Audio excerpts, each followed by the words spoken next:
Bendito sea nuestro Padre Celestial, nos permite una vez más reunirnos a través de estos medios y disfrutar de su maravillosa palabra. Me da mucho gusto saludarle en esta tarde de viernes. Es un privilegio enorme, privilegio inmerecible el que Dios me permite dirigirme a ustedes para que meditemos en su palabra. Si esta tarde usted está disfrutando tal vez de un buen café o está ya descansando tarde de viernes, le invito a que se ponga cómodo o cómoda en esta tarde porque vamos a estudiar un poco de la palabra. Así de que para dar inicio a nuestro estudio correspondiente a este viernes, le invito a que vayamos en palabras de oración y pongamos este momento en las manos del Señor para que en el principio hasta el final Él sea dirigiendo este momento a través de su Santo Espíritu. Oramos. Querido Padre que está en gloria, muchas gracias. Le damos en esta maravillosa tarde la oportunidad especial que siempre nos permite tener, Señor, delante de su presencia para meditar en su palabra. Señor, es menester de que estemos ocupados en sus negocios, decía nuestro Señor Jesucristo. En los negocios de mi Padre me es lícito estar. Esta tarde, Señor, la hemos apartado de este breve momento para meditar en su palabra, para aprender, para conocer más de usted. Permita, Padre, que en compañía de su Santo Espíritu, cada uno de nosotros podamos ser responsables a lo que estaremos tratando en esta tarde. Señor, pido en el nombre de su Hijo amado, Cristo Jesús, que su palabra encuentre puesto, que encuentre cabida en el corazón, en la alma y en la mente de cada uno de mis hermanos, hermanas, amigos. Que sea esta oportunidad, Padre, algo en lo que nos permita ponernos a cuenta con usted. En el nombre de Cristo Jesús, Señor, en sus manos ponemos esta oportunidad. Bendígala, supervísela, revísela, Señor, de tal manera de que sea su palabra siendo expuesta a través de este estudio y que todos seamos edificados por medio de él. Gracias, Señor, en el nombre de Jesús. Amén y amén. Muy buenas tardes a todos. Tarde de viernes, panorama bíblico. Esta semana tenemos un estudio bien importante, un estudio bastante maravilloso en el que podríamos entender de que es una clase de niños de escuela dominical, pero se nos da la necesidad de pasar esta clase de escuela dominical a clase de adultos. Así es de que vamos a darle inicio a nuestro panorama bíblico leyendo el preámbulo de lo que es este estudio. Nos estamos dando cuenta que nuestro Señor Jesucristo está preparando a sus discípulos, en los que ha tenido una serie de viajes en los que sus discípulos están aprendiendo y el tiempo está avanzando, donde la oportunidad para que ellos estén en óptimas condiciones para llevar el ministerio o pregonar el evangelio, el tiempo es bien, pero bien limitado. Así es de que vamos a leer en nuestro panorama bíblico a dónde estaremos enfocándonos en esta semana. Veamos juntos. Ministerio en la región de Perea. Jesús fue a Perea, donde había curado a muchos y les había enseñado. Encontró a muchos que hubieran sido sus discípulos de no haber tenido otras prioridades. Después de mucha instrucción, envió a 70 discípulos a predicar, quienes al regresar contaron a Jesús sus experiencias. En realidad se sabe poco acerca de estos 70 discípulos, pero es seguro que Jesús no los hubiera mandado sin un previo adiestramiento. En este tiempo Jesús expuso su parábola del buen samaritano. Después partió hacia Betania. Aquí en este breve prólogo vamos a comenzar a meditar en lo que hemos subrayado en esta oportunidad, la parábola del buen samaritano. A través de esta parábola vamos a entender bastantes factores que se identifican con cada uno de nosotros. Factores que ocurrieron hace miles de años, 2500 años, en los que han sido trascendentales, enseñanza profunda a través de esta parábola, donde usted y yo vamos a tener la oportunidad de meditar en ello e identificarnos con lo que corresponda a nuestras vidas a través de esta parábola. Las parábolas, déjenme hacer un breve paréntesis en esto, pretenden dar una enseñanza, pretenden dar un ejemplo, pretenden traer un ejemplo práctico de la vida práctica para nuestra vida práctica. Eso fue presentado a los discípulos como el pueblo que llegaba a ver las exposiciones de nuestro Señor Jesucristo, como también gente que se aglomeraba por conocer, por aprender, como también solo por ver.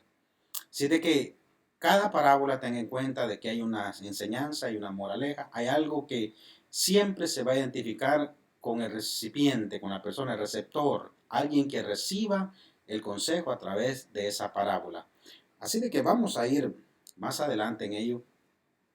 Me gustaría hacerle una pregunta. ¿Sabe de que tenemos ya un poquito de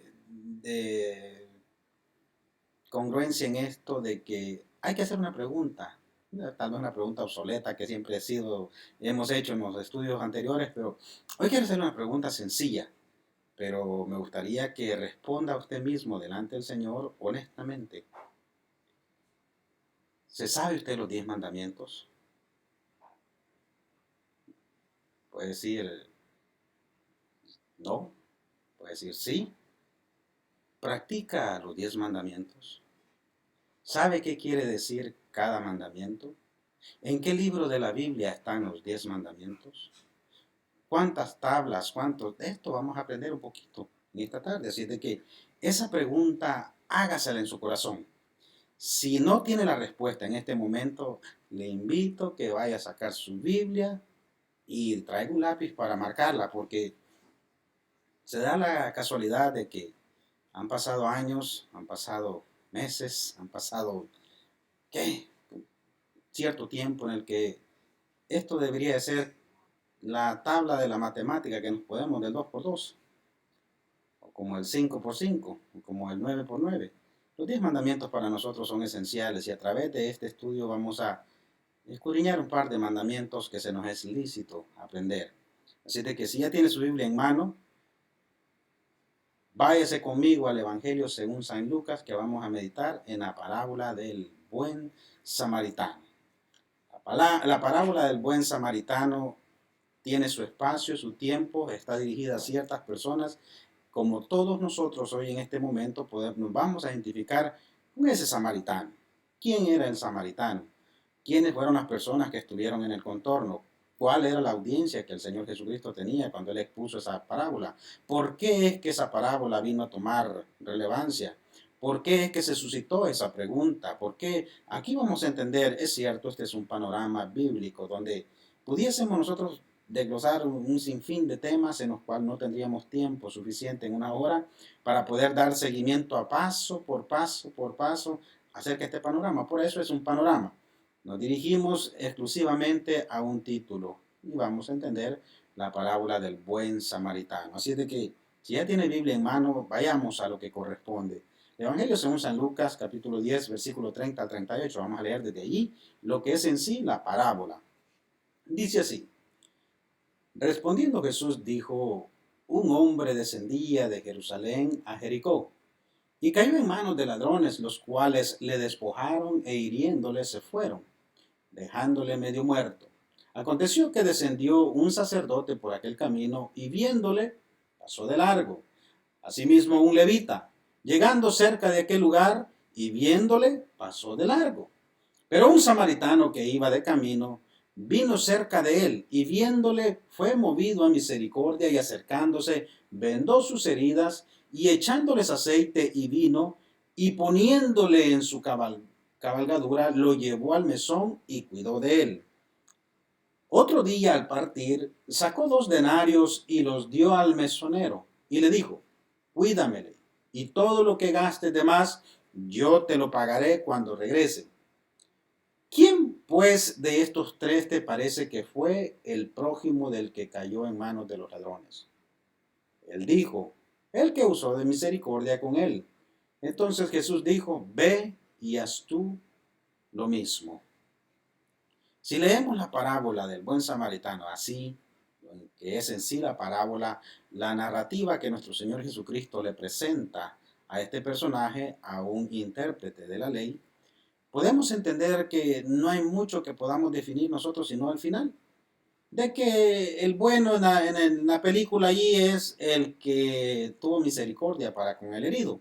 Entonces, nos llevamos nosotros y le damos vuelta a la página. ¿Por qué? Porque rápidamente ya leímos la parábola del buen samaritano. como un comienzo bastante trágico y un final feliz. ¿Por qué? Porque el buen samaritano llevó al herido y se curó y esto y lo otro y hasta ahí. Pero en realidad no le entendemos mucho a la parábola. Para que nosotros nos entendamos, para que nosotros podamos discernir esa parábola, tenemos que ver el contorno, la época en que en que sucedió, el lugar, el espacio, los personajes, las palabras que se usaron, las preguntas que se hicieron. Aquí tenemos el contenido a estudiar, por decir así, los personajes, como le decía, las frases que se usaron, las preguntas expuestas como las respuestas, el tiempo, el lugar y el espacio. Tal vez no podamos meternos a fondo en cada una de estas características, pero una, dos, que tres que nos sirvan, vamos a nosotros entrar un poquito así de fondo en este panorama. A ver qué nos dice la parábola del buen samaritano. A ver, ¿a quién va dirigida esa parábola? ¿Por qué es que Jesucristo hace relevancia de ello? ¿Por qué es que este personaje hace esa pregunta? Así es de que arranquemos, abróchese su cinturón porque de aquí comienza la clase. Saque su papel, saque su notita, saque su libreta porque van a haber más preguntas a lo largo y ancho de este estudio. Así es de que seguimos. Para darle entendimiento, nosotros empezamos leyendo del 30 en adelante, pero veamos lo que dice el 25. Y he aquí un intérprete de la ley se levantó y dijo, aquí vienen los personajes, un intérprete de la ley y dijo, para probarle, maestro, haciendo qué cosa heredaré la vida eterna. Póngale mucha atención a esa pregunta. Haciendo qué cosa heredaré la vida eterna. Aquí la vida eterna hace un énfasis lo que nosotros hoy tomamos como la salvación. Así de que en el Antiguo Testamento, en la época que nuestro Señor Jesucristo anduvo, en el Nuevo Testamento, no se hablaba tanto acerca de la salvación, sino la vida eterna, porque habían muchos de que creían en la resurrección como habían muchos que no. Entonces, estos que no creían en la resurrección, donde estaban los fariseos, los saduceos, como también este intérprete de la ley, hacen preguntas de esta índole a nuestro Señor Jesucristo como para ponerlo en estrecho. Leíamos de que dice que le dijo para probarle. Seguimos. Y él le dijo, ¿qué está escrito en la ley? ¿Cómo lees? Aquel respondiendo dijo, amarás al Señor tu Dios con todo tu corazón y con toda tu alma y con todas tus fuerzas y con toda tu mente, y a tu prójimo como a ti mismo. Y él le dijo, bien has respondido, haz esto y vivirás. Pero él, queriendo justificarse a sí mismo, dijo a Jesús, ¿y quién es mi prójimo? Pregunta que ha sido siempre a responder. En la escuela de los rabinos siempre ha existido esa pregunta. Siempre ha estado, como hoy en día esa pregunta ha sido milenial, todavía está. Leemos nosotros este énfasis aquí en la pregunta que le hace, y que un intérprete de la ley, un intérprete, ¿quién es un intérprete? Recuerden de que la palabra del Señor, la escritura, ha sido trágicamente golpeada en muchos aspectos. ¿Por qué? ¿Sabe usted de que la Biblia ha sido traducida en muchos idiomas? ¿Sabe usted de que la Biblia, el original, por decir la palabra que fue expresada originalmente, tuvo que haber alguien que la escribiera? En aquel tiempo, pues cuando Dios reveló a Moisés, él escribió muchas cosas, escribió varios libros, escribió Pentateuco, por decirlo así, dejó plasmada esa ley, el Torá. Entonces, estos intérpretes se encargaban de darle discernimiento a cada palabra, palabra por decir que estaba en arameo o palabra que ya estaba en el tiempo presente, donde ellos, el trabajo de ellos prácticamente era, si algo se escribía, ellos tenían que darle aprobación como tenían que darle interpretación. Hoy en día no existe eso, simplemente existen los editores y los publicadores, por decir personas que tal vez sacan del original, del hebreo o del griego, y vienen ellos y lo imprimen en un papel, en un libro, viene el publicador y lo hace en una Biblia y ya lo produce, ya lo lleva a la distribución de una forma masiva. Entonces, aquí donde había un celo especial, porque la palabra del Señor se mantuviese pura, intacta, sin modificaciones algunas. Obviamente, durante lo largo y ancho de este tiempo, de estos 2000 años, después de nuestro Señor Jesucristo, 2500, hay interpretaciones que han tenido bastante, una metamorfosis, por decirlo así, un cambio interno, donde si usted puede ver hay bastantes, por decir, unas interpretaciones, por decir, hay bastantes tomos de Biblia, bastantes versiones, mejor dicho, como la versión La Reina Valera 1960, la 1909, como la del Oso, como tal vez la nueva versión internacional, como la King James. ¿Se acuerda que hemos estado estudiando acerca de ello? Y en cada uno de esos, dependiendo del lenguaje donde se usa, dependiendo del idioma, hay palabras de que tienden a decir algo diferente. Por lo menos el español no es tan complejo como el griego. El griego, una palabra puede decir mil cosas y más adelante vamos a entender una de ellas. Entonces, estos intérpretes estaban prácticamente asociados con los escribas y fariseos. ¿Para qué? Para tener un celo por la palabra donde no tuviese ninguna incremento, donde no tuviese ninguna inflamación en la palabra, por decirlo así. Pero hay algo muy curioso, de que tanto era el celo que ellos tenían que habían caído en algo muy fuerte, que era el legalismo. Por decir así, ellos eran los encargados de guardar la ley, de exponer la ley, de presentar la ley al pueblo, pero había algo curioso de que ellos no la cumplían. Simplemente decían, hagan, hagan, hagan, hagan, pero nunca se les oía decir, hagamos. Entonces aquí es donde viene nuestro Señor Jesucristo y viene a tratar con ellos. Este intérprete de la ley no es un niño, no es como el joven rico. Este sabe la pregunta que le está haciendo a Jesús. Él sabe qué es lo que le quiere decir. Él sabe a dónde lo quiere llevar. Él sabe a qué propósito se dirige esa pregunta. Él sabe a qué terreno quiere poner a nuestro Señor Jesucristo. Él sabe con qué intenciones hace esa pregunta. Hay preguntas que se hacen, hermanos, de que no es por querer saber con respecto a esa pregunta, sino por poner en prueba al expositor. Hay preguntas en todos lados, se va a encontrar de que siempre va a haber una pregunta y tengamos nosotros sensibilidad en el aspecto de que tal vez estamos en alguna reunión, en alguna célula, en esto y lo otro. Siempre tenga cuidado de pedir la dirección de Dios a través de su Santo Espíritu, porque cuando hay exposiciones así en familias, entre público, hay gente que viene y hace preguntas.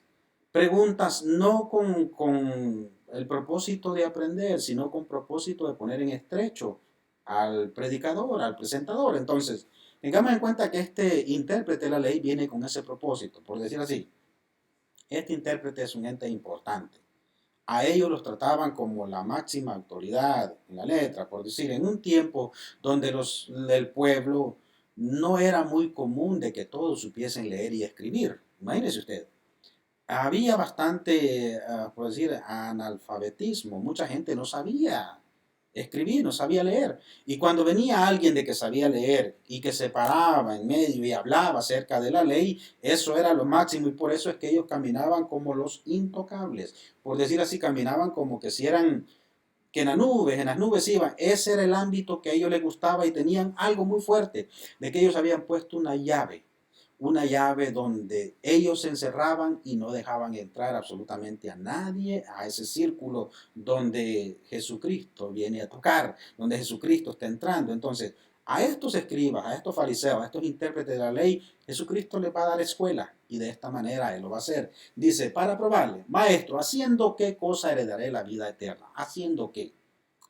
Todos estamos, mire, desde hace más de 2000 años, o desde el principio, la humanidad está bien tendida a algo, el hacer. ¿Qué puedo hacer?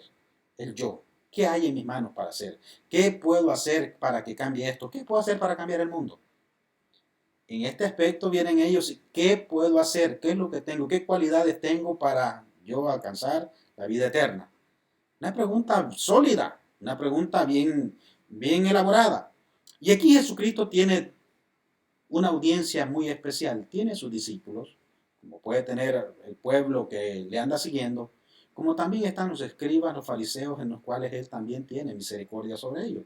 Jesucristo, sabiendo lo que sabe, sabiendo las intenciones, inmediatamente pudo haber dado al pegue, inmediatamente pudo haberles salido con una palabra fuerte y no teniendo la misericordia para que este intérprete de la ley fuera restaurado, que fuera él un personaje que hubiese recibido una palabra de aliento, que le diera a entender de que la pregunta que está haciendo con mala intención se convierta en algo, en un conocimiento de buena intención para su vida. Entonces Jesucristo en su amabilidad, en su amor, en su compaciencia, con su compasión, Él tiene que ser amable, Él tiene que ser preciso, Él tiene que responder de la manera como Él responderá. Sigamos. La pregunta que le hace el Señor Jesucristo le dice, ¿qué está escrito en la ley? ¿Cómo lees? Estamos entendiendo de que aquí son dos personajes de relevancia, dos personajes que saben. Intérprete de la ley como Jesucristo, que es la ley viviente, la ley andante. En ese momento, Él es el autor, Él es el consumador de todo. Por Él y para Él fueron hechas todas las cosas. Él sabe exactamente lo que hay en la mente del pobre intérprete. Él sabe qué hay en la mente de todos los que están alrededor. Me imagino yo viendo esta fotografía, cómo están todos allá han traído a su más entendido, al más estudiado, al más impecable, al que ninguna tilde, ninguna coma se le va, al que póngale todas las cualidades que usted le pueda poner. Y traen, por decir así, a su mejor peleador y lo van a presentar a Jesucristo, donde lo miran de que nadie, la historia que él viene dando, todos los lugares donde él va teniendo estos encuentros con estos personajes, siempre salen ellos en el otro lado de la balanza. Entonces aquí, imagínense ustedes, toda esa multitud esperando una respuesta que desacreditase el ministerio de nuestro Señor Jesucristo. Entonces viene él y le hace de una manera magistral. Si vamos a hablar de la ley, hablemos. Por decir así en este momento, si vamos a hablar de la Biblia, saque la Biblia. Entonces aquí viene y le pregunta, ¿qué está escrito en la ley? ¿Qué es la ley? ¿Cuáles son los mandamientos? ¿Cómo la lees tú? Por decir así, ¿qué es lo que tú has recibido? ¿O qué es lo que has escuchado? ¿Qué es lo que te han dicho en este momento? ¿O qué personaje, o qué libro, o qué enciclopedia has leído? En este aspecto es la ley. ¿Cómo la lees? ¿Cómo la interpretas? Intérprete. Aquí le está diciendo Jesucristo a alguien, estamos hablando de un personaje de que está a la altura, un personaje de que no es fácil. La pregunta que trae es sólida. Entonces, vamos. ¿Qué dice la ley? Nosotros tenemos que tener en cuenta que la ley para nosotros viene a tomar una relevancia muy fundamental de cumplirla, de obedecerla, de tenerla en práctica, de ponerla por obra. Pero ¿qué dice la ley? Deuteronomio 6:5 dice, y amarás a Jehová tu Dios de todo tu corazón y de toda tu alma y con todas tus fuerzas. Todo eso lo sabían los judíos, los escribas, los fariseos. Pero también la ley dice en Levítico 19:18, no te vengarás ni guardarás rencor a los hijos de tu pueblo, sino amarás a tu prójimo como a ti mismo. ¿Quién firma? Yo, Jehová. Jehová está afirmando, Él está poniendo, Él está teniendo con su puño y letra prácticamente, poniendo esa ley, poniendo esa ordenanza, poniendo ese estatuto. Entonces, aquí ya tenemos prácticamente lo que lee, lo que miran en la ley. Leerlo, a cumplirlo, ahí hay un trecho muy grande que abarcar. ¿Por qué? Porque los escribas, los fariseos, los legalistas, los leyistas, ellos tenían mucho conocimiento, pero no aportaban, no lo vivían, no lo expresaban, no lo ponían en práctica. Y aquí donde vienen a tener ellos un choque entre el conocimiento humano y la ley humana, porque hay muchas cosas, vamos a hablar de que las cosas que el hombre le ha agregado a la ley. ¿Cuántas cosas de que de diferentes denominaciones se han impuesto como ley que la Biblia nunca la puso, nunca la dio a entender? Hay tantas atrocidades que se cometen. ¿Por qué? Por vivir una vida impecable, legalista, como todos los escribas y los fariseos. Esos tiempos pasaron. La palabra de Dios no ha pasado. Ella está vigente, fue en el ayer, es en este momento y será después. La misma palabra. Pero hay cosas de que el legalismo, los leyistas, los religiosos vienen a poner que no están en la Biblia, no están en la ley. Entonces, la pregunta que hacíamos al principio, ¿conoce usted los 10 mandamientos? ¿A dónde están los 10 mandamientos? No tendrás dioses ajenos delante de mí, dice su palabra. No adorarás imágenes. No tomarás el nombre de Dios en vano. Acuérdate del día de reposo para santificarlo. Honra a tu padre y a tu madre. No matarás, no cometerás adulterio, no robarás, no mentirás, no codiciarás nada de tu prójimo. ¿Se identifica con alguno de esos 10 mandamientos usted? Puede decir, pues bueno, cumplo tal vez 5, cumplo tal vez 4, vivo tal vez 2, o en todos salgo ponchado en el examen. Entonces, para que lo tengamos en cuenta, como esto es un estudio, márquelo. Esta fecha, viernes 14 de agosto del 2020, márquelo. Y tenga en cuenta de que desde este día hagamos un propósito de aprendernos esos 10 mandamientos.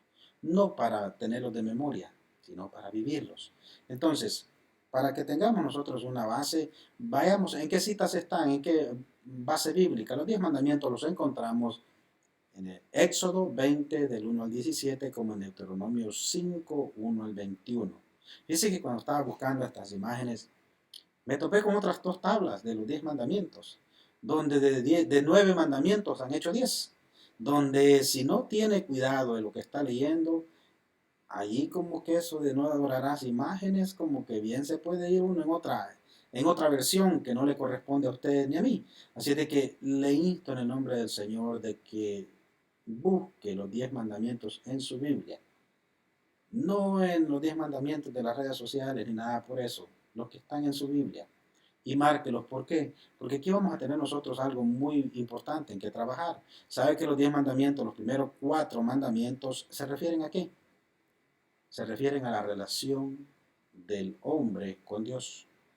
Y los otros 6 mandamientos se refieren a la relación con el prójimo. Podemos entender nosotros de que de esto, de la relación con el prójimo, es lo que dice, lo que testifica cuál es la relación que tenemos con Dios. Pero la gente quiere dar a entender que la relación que tiene con Dios es lo que dice cuál es la relación que va a tener con la gente. Así era el legalismo en el pasado. La relación que tiene con Dios, esto es lo que me va a permitir tener relación con los demás. Hay personas que no caben en mi círculo social. Hay personas de que como yo soy religioso, como yo sé de la ley, como yo he leído la ley, estas personas no caben en mi círculo. Y empezamos nosotros a hacer excepción de personas. Eso pasó hace 2500 años, 3000 años. Imagínese usted. Pero sigamos. Hay una pregunta milenial, una pregunta que ha existido desde, póngale usted historia, desde que viene leyendo la Biblia.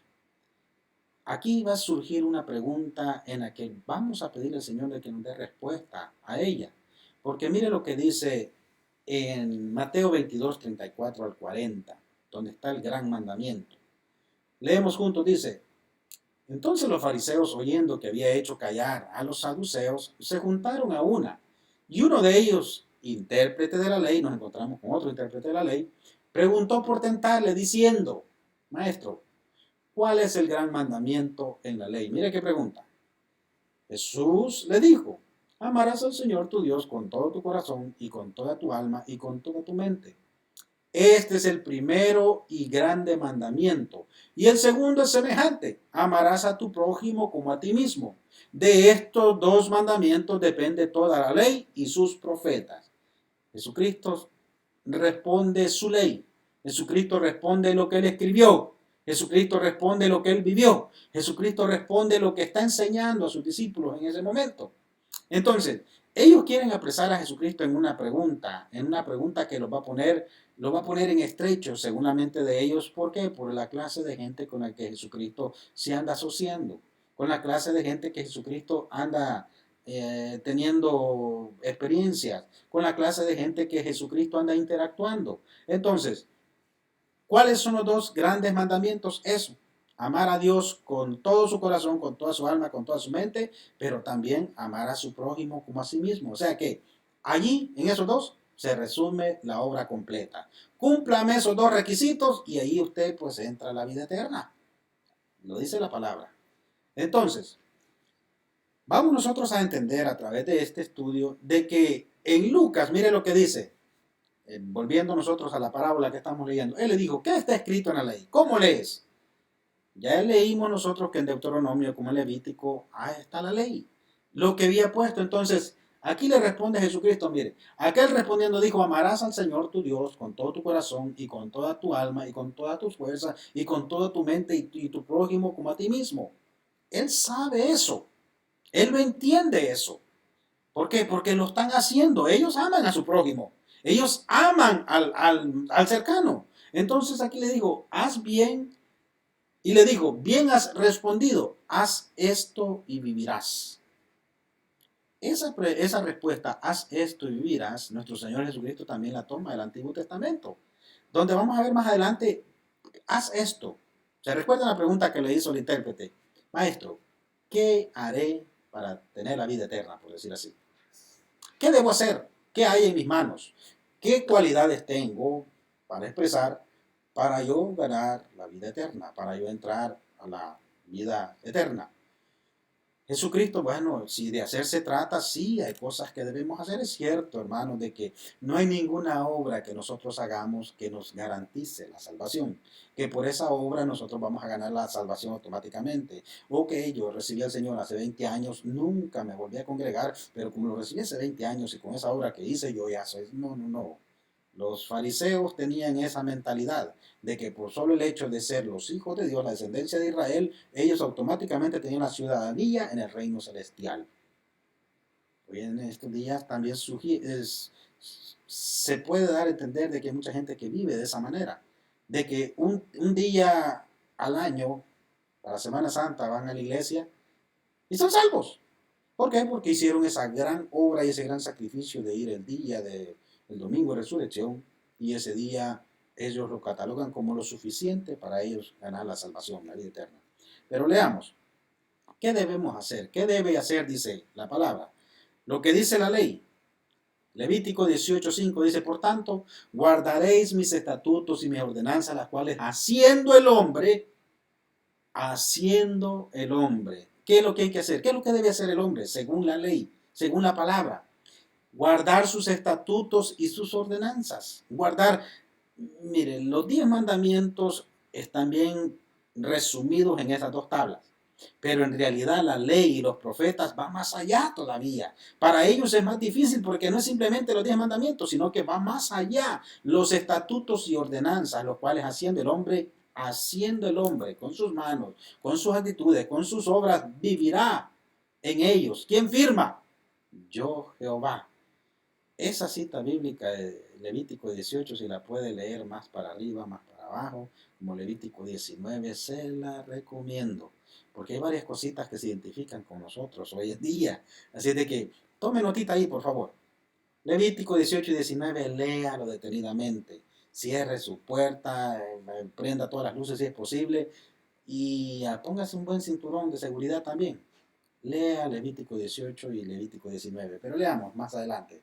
¿Qué es lo que dice Ezequiel 20:11? Mire lo que dice.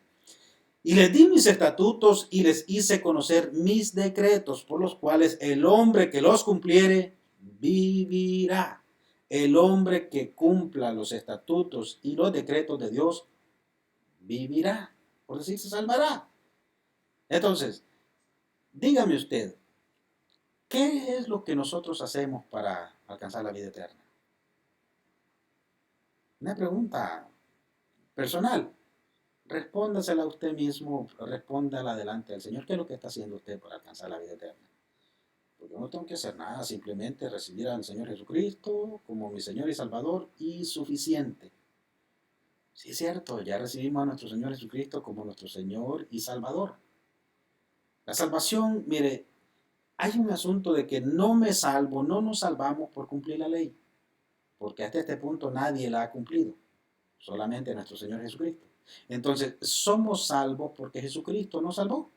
Y porque el amor a nuestro Señor Jesucristo día a día tratamos de cumplir la ley, de cumplir sus mandamientos, de vivir en sus estatutos. Así es de que aquí hay un asunto bien fuerte en el que los antepasados, en la época de nuestro Señor Jesucristo y atrás, no cumplían la ley. Decían de la ley que la sabían, sí la sabían. Saber de la ley es una cosa, vivir de la ley es otra cosa. Tener conocimiento de la Biblia es una cosa, vivir la Biblia es otra cosa. Así es de que aquí es donde este estudio se identifica con nosotros. Mire, volviendo a la parábola, Lucas 10:27 dice, aquel respondiendo dijo, amarás al Señor tu Dios con todo tu corazón, con todo mi corazón, con toda tu alma, con toda mi alma, con todas tus fuerzas, con toda mi fuerza, y con toda tu mente, y a tu prójimo como a ti mismo. Aquí es donde viene el tornillo. Aquí es donde viene esa cadena. Y a tu prójimo como a ti mismo. Y él le dijo, bien has respondido, haz esto y vivirás. Ya entendimos nosotros de que haciendo qué, guardando la ley, cumpliendo sus estatutos, sus ordenanzas, viviremos. Entonces, pero ¿quién la cumplía? Nadie, hasta que Jesucristo vino a enseñarles cómo se cumple, cómo se vive. Entonces dice después, pero él queriendo justificarse a sí mismo, dijo a Jesús, aquí viene esta pregunta milenial, ¿y quién es mi prójimo? Cuando ya se da cuenta el intérprete de que Jesucristo ya lo puso quieto, él viene y hace esta pregunta como que llama a todos, vengan. Ahora viene la pregunta que lo va a poner quieto a él. ¿Quién es mi prójimo? ¿Quién es mi prójimo? Es una pregunta que viene siendo trascendental desde hace miles de años. Para un judío, su prójimo es otro judío como él, otro de su mismo estatus social, otro con las mismas características religiosas, otro del mismo círculo social, otro íntegro como él, otro leyista como él. Para un judío nato, no existía otra raza. Fíjese que hablando de cuestiones de racismo, si alguien ha sido racista es el pueblo de Israel. Para ellos no existe ningún otro de otra raza. En aquel tiempo se acuerdan de que a los otros, a los extranjeros, por perros los llamaban. Se acuerdan de la mujer sirofenicia, maestro de las migajas, de la mesa, del amo, de allí comen los perros también. Así trataban a los extranjeros. Entonces, para ellos, para los judíos, ¿quién era su prójimo? Pregunta milenial, pregunta que se ha traspasado desde hace 2000 años hasta esta época. ¿Quién es mi prójimo? Es cierto que para guardar la ley, para entender quién es nuestro prójimo, quién es la persona que nosotros tenemos que llamar como prójimo. Mire, las personas que están dentro de nuestro círculo familiar, nuestro círculo social, sí son nuestros parientes, son nuestros prójimos. Pero la palabra prójimo va más allá, va más al fondo, va a algo que traspasa. Aquí en esto este intérprete de la ley viene a decirle, ok, tú dices que tu prójimo es esta ramera, que es este samaritano, que es este pecador, que es este, póngale usted todos los despectivos que puedan tener para ellos, los ladrones, las prostitutas, las rameras, los publicanos, los samaritanos, ellos no podían entrar al círculo del legalismo. Ellos no podían ser prójimos de ellos estaban excluidos. Por decir, fíjese que ahora en este tiempo todavía existen esas barreras donde usted se da cuenta la guerra que tiene Israel con los palestinos. Hasta muros, tapiales, decimos nosotros, han levantado. ¿Para qué? Porque no se les metan. ¿Por qué? Porque no pueden ser nuestro prójimo. Y ahí viven miles y miles de años que tienen de pleito en el cual no pueden llamarlos sus prójimos. Pero aquí Jesucristo nos va a enseñar algo muy maravilloso. Romanos 8:7 dice, por cuanto los designios de la carne son enemistad contra Dios, porque no se sujetan a la ley, hablando de la ley de Dios, ni tampoco pueden, nadie puede cumplir la ley. Y si no se puede cumplir la ley, los 4 mandamientos de la relación con Dios, menos se van a cumplir los otros 6 mandamientos de la relación con el prójimo. Entonces, si sabe de Biblia, si sabe de la ley, si sabe de todas las ordenanzas, los mandamientos, los estatutos, pero no los puede cumplir, ¿por qué? Porque detesta a su prójimo, detesta a su vecino, detesta a la persona de que le cae mal. Entonces aquí hay un problema. Esa persona deja de ser mi prójimo, no puede llamarse ni siquiera amigo, ni vecino, ni nada. Sigamos. Jesucristo dice en su palabra, si me amáis, guardad mis mandamientos. Eso nos lo dice a nosotros en este momento. ¿Amamos a Jesucristo? Una pregunta así sencilla. ¿Amamos a Jesucristo de verdad? Sí, Señor, yo te amo. Así como decía nuestro hermano Carlitos el otro día, lo que le preguntaba a Pedro, Pedro, ¿me amas? Sí, Señor, te amo. Pedro, ¿me amas? 3 veces le preguntó. Así como fueron las 3 veces que lo negó, 3 veces le preguntó a Jesucristo, ¿me amas? Si amas a Jesucristo, vas a querer a Juancito, que queda ahí. Porque le dice, ¿y qué de este mimado que anda detrás de ti? Pedro era un tipo rústico, de que él no era ese mucho toque y de hermanito, hermanito no era. Pedro, si usted tiene las características de Pedro, era bien rústico. Pero cuando le pregunta, ¿qué de este?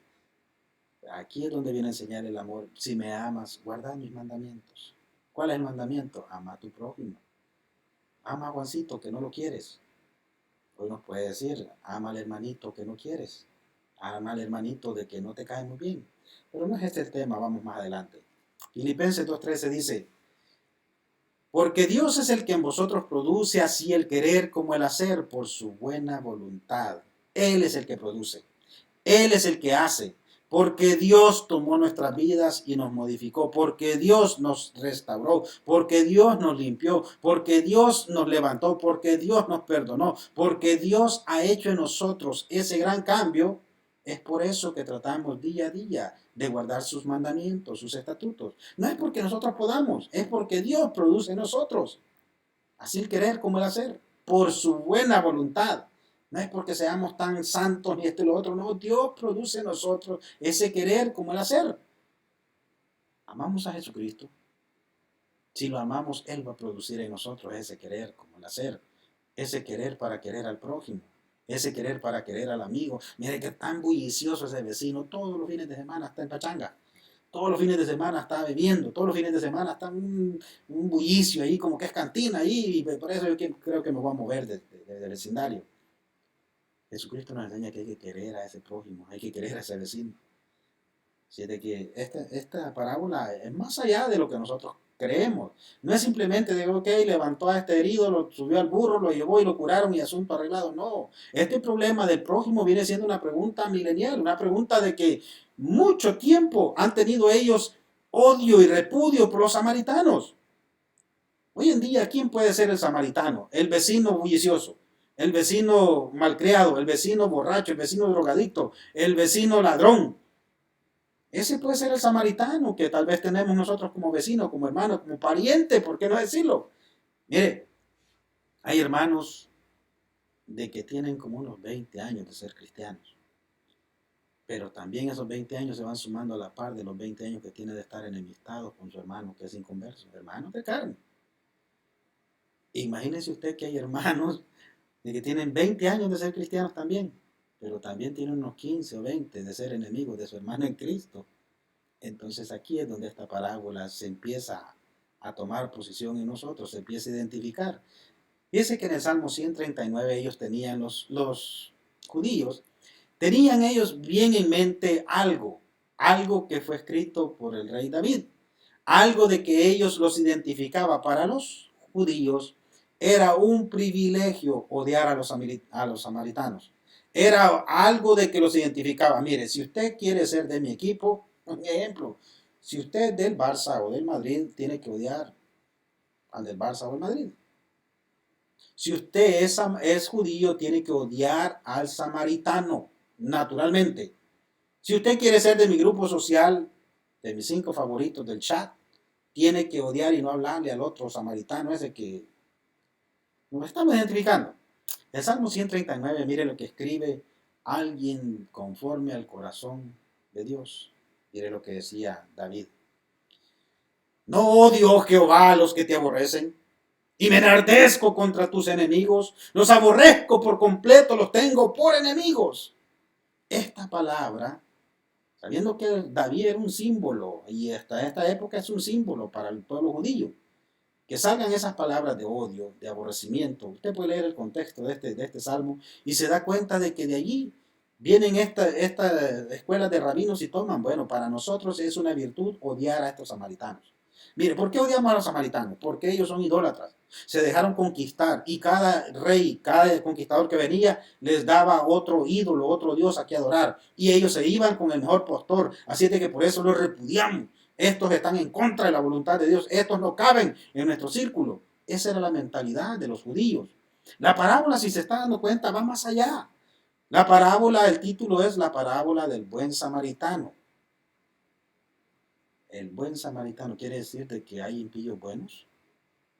Es algo difícil de entender, hermano, de que hay impíos más buenos que cristianos buenos. Hay impíos que son buenos y hay cristianos de que deberían de ser buenos y no son buenos. ¿Por qué no mejor nos ponemos nosotros en eso? Porque tirar de aquí para allá como que es fácil. Hay impíos que son más buenos que usted y que yo mismo. Así como lo oye. Hay samaritanos allá afuera de que no conocen nada de Biblia, pero hacen como que si ellos la supiesen de memoria. Así como lo oye. Sigamos, porque esto está calentando. Miren, lo que enseña nuestro Señor Jesucristo.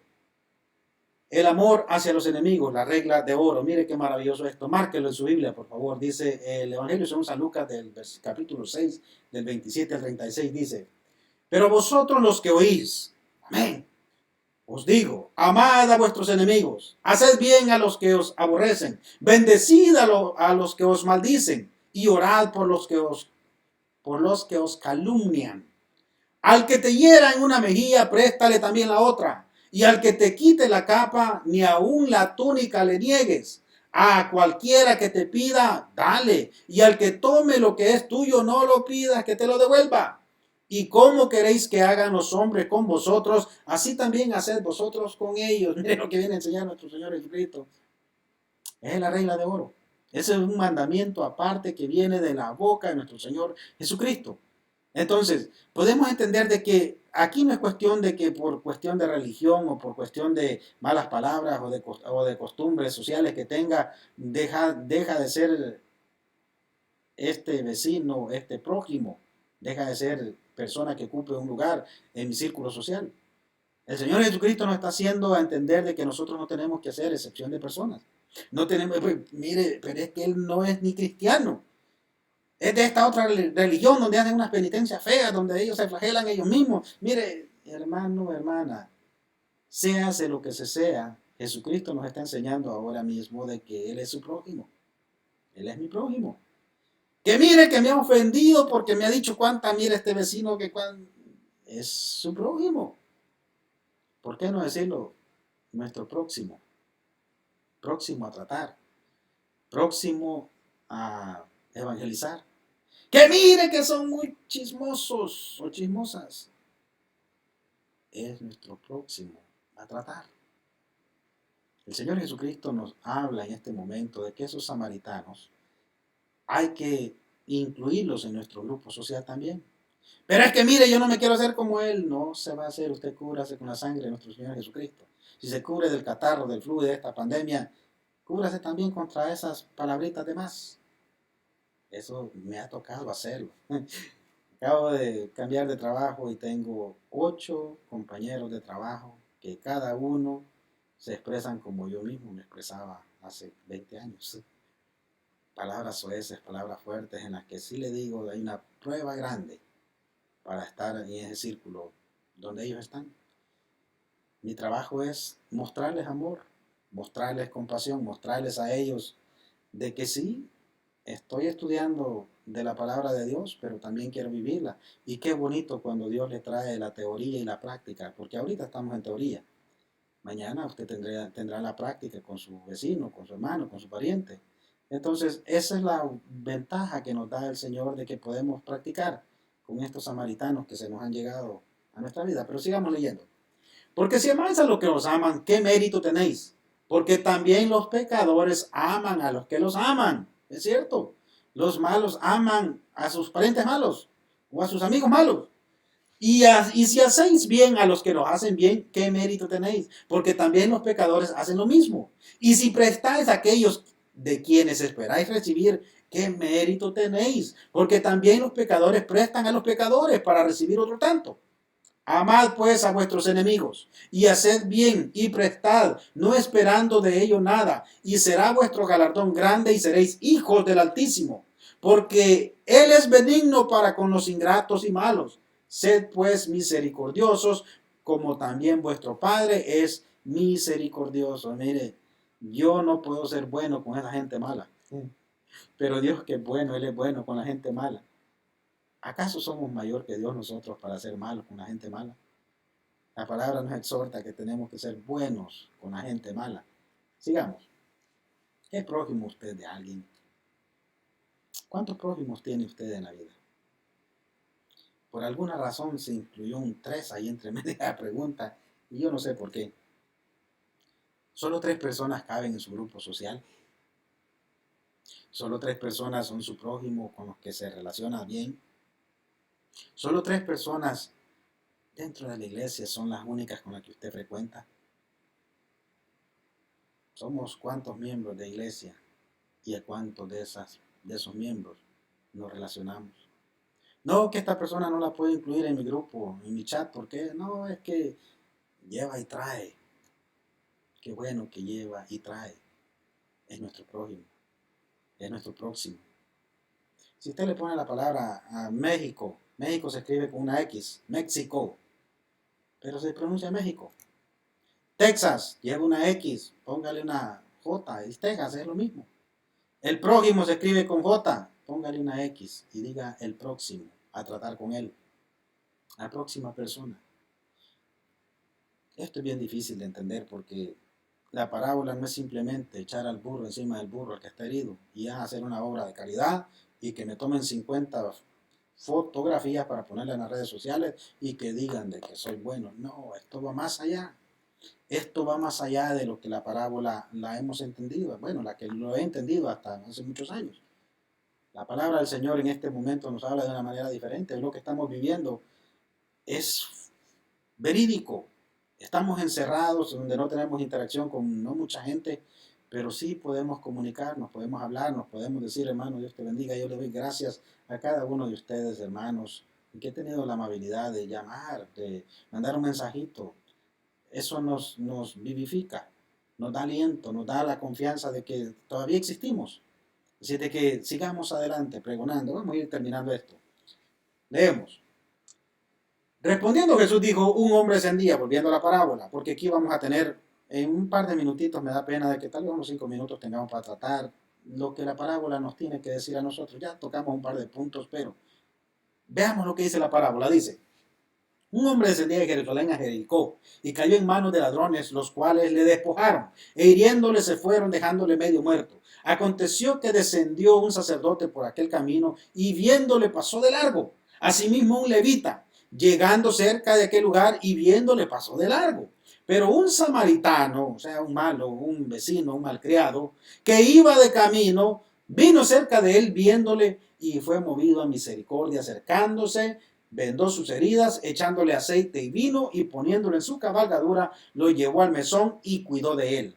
La pregunta aquí, y nos ponemos claramente, ¿qué relación tenía este samaritano con este, por decir así, era judío? Un judío que iba, ¿qué? Para Jericó.